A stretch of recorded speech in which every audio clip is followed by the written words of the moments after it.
President Donald Trump has escalated his war on social media companies, signing an executive order challenging the liability protections that have served as a bedrock for unfettered speech on the internet. But the move appears to be more about politics than substance, as the president aims to rally supporters after he lashed out at Twitter for applying fact checks to two of his tweets. President Trump said the fact checks were editorial decisions by Twitter and amounted to political activism. He said it should cost those companies their protection from lawsuits for what is posted on their platforms. President Trump and his allies, who rely heavily on Twitter to attack their enemies, have long accused the tech giants in liberal-leaning Silicon Valley of targeting conservatives on social media by fact-checking them or removing their posts. "We're fed up with it," President Trump said, claiming the order would uphold freedom of speech.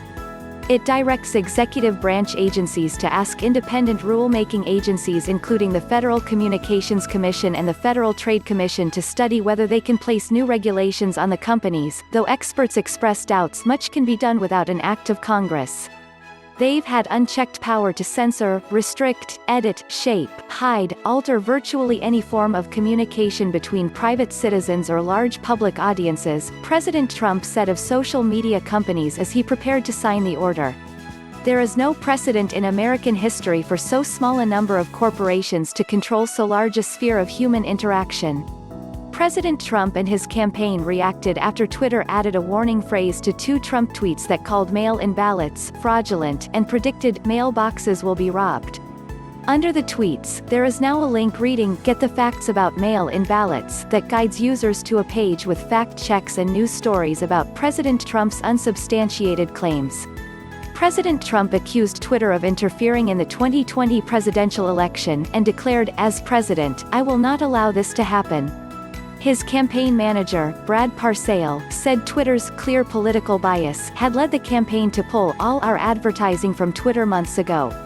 In fact, Twitter has banned political advertising since last November. Late on Wednesday, Twitter CEO Jack Dorsey tweeted, "We'll continue to point out incorrect or disputed information about elections globally." Dorsey added, "This does not make us an arbiter of truth. Our intention is to connect the dots of conflicting statements and show the information in dispute so people can judge for themselves." On the other hand, Facebook CEO Mark Zuckerberg told Fox News his platform has a different policy, "I think, than Twitter on this. I just believe strongly that Facebook shouldn't be the arbiter of truth of everything that people say online," he said from Yahoo.